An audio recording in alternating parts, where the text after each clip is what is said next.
And for more on that, we're now being joined by Indrani, Bagchi, the CEO of the Ananta Aspen Center and one of the country's top foreign policy and strategic thinkers. Indrani, I mean, look, whatever finally happens, when all the dust settles, when the government is finally sworn in with whatever powers it's got, I have to say, your jaw must have been, falling open when those early results were coming in. I mean, my God, what was that? Oh my God! I was up half of last night, just watching the trends coming in. Imran Khan is in jail. Imran Khan's party doesn't actually officially exist. His people are contesting as independents and winning. The trends that we saw at least till late last night and early this morning was about over 150 seats where PTI members as independent candidates were leading. In fact, at one point last night, I saw Nawaz Sharif was trailing in both his constituencies in Lahore and Mansehra. So yeah, that was, I mean, it's unbelievable because we were, until day before yesterday, we were convinced that we knew what the outcome was. I mean, look, Indrani, clear health warning and everything that we say, that who knows, whatever finally happens by the time everything is decided, no one knows what the final picture is going to be. There could always be a coup after a coup, who knows.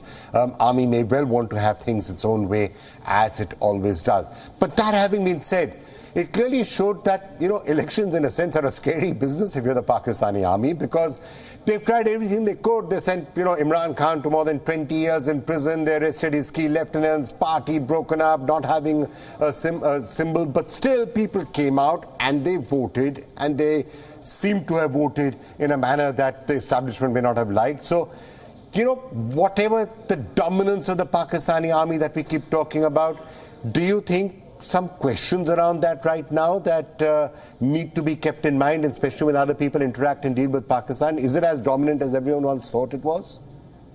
Indeed. And in fact, this the sort of diminishing of the Pakistan army, if you wish, has been underway for the last few years. You have seen, even with General Bajwa in power,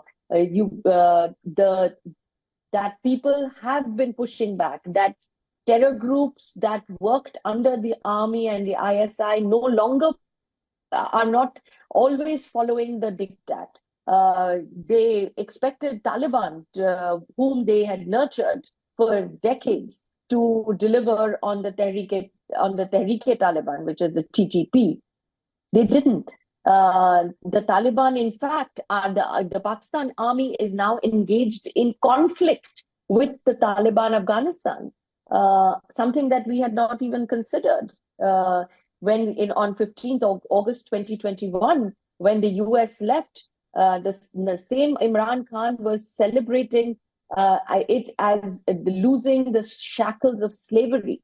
Within 3 years, Pakistan army, Pakistan security forces are at war with the Taliban. In KPK, in Balochistan. The results, whatever they may be, but the trends on the ground are very, very different. All right, Indrani, so let's now look at this from a policy point of view and from the point of view of countries like India or the rest of the world for that matter, who try to figure out how do we deal with Pakistan. Now, till now, there's always been this big question. Whom do you talk to in Pakistan?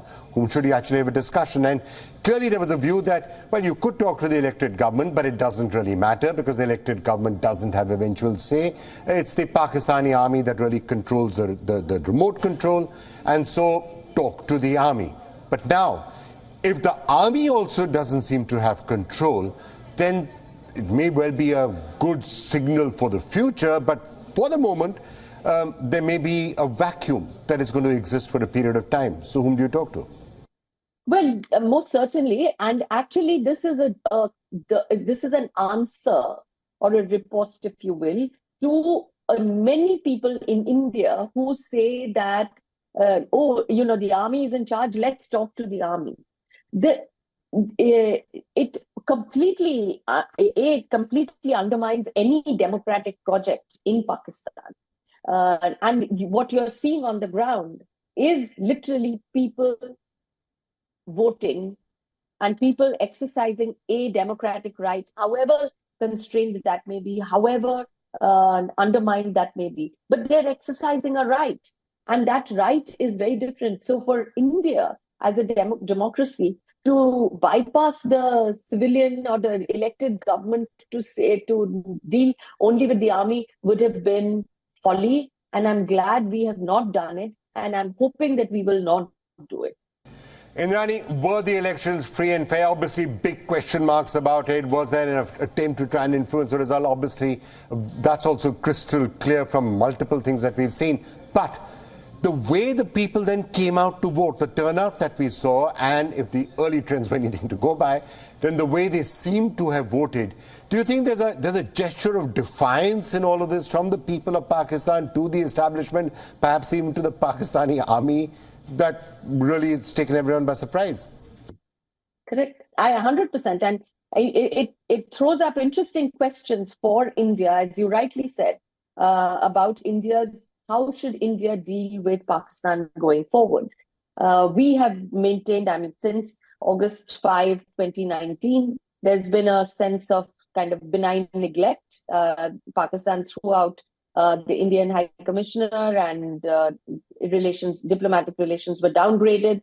But in 2021, the two armies actually worked out a ceasefire deal, which has held even today. It holds. So my best answer to this is that as long as India does not become a factor in the domestic politics in Pakistan, we will be fine. Indrani, one other question. Nawaz Sharif, when he came back to Pakistan, there was a lot of attention here in India about the fact that, he's talking about peace to India. So, okay, he's going to be the selected candidate, the selected prime minister by the army and the establishment, but maybe that opens up certain windows for peace. So should you talk to Pakistan at some point, and maybe Nawaz Sharif is a good person to talk to? At least it was a debate that had started out here. Now, even if Nawaz Sharif is the person who's eventually crowned the prime minister in some form or the other, would it be a tainted victory because of all the things that we have seen around the election? And therefore, should India be talking to him, or perhaps just sit back and wait and see how things actually pan out over a longer period of time? Oh, absolutely. It will be a tainted victory. There will be, depending on which scenario they go with, and there are several possibilities on the ground right now. But depending on how the next government shapes up, it is a fragile victory. It will be fragile. It will be unstable. But also, Nawaz cannot actually go away from or step away from a position that Imran took, which is that you have to reverse. India has to reverse 370 abrogation to be able to get back to talks with Pakistan. I don't see how Nawaz is going to. Indrani, Bagchi, thank you so much for joining us with that perspective.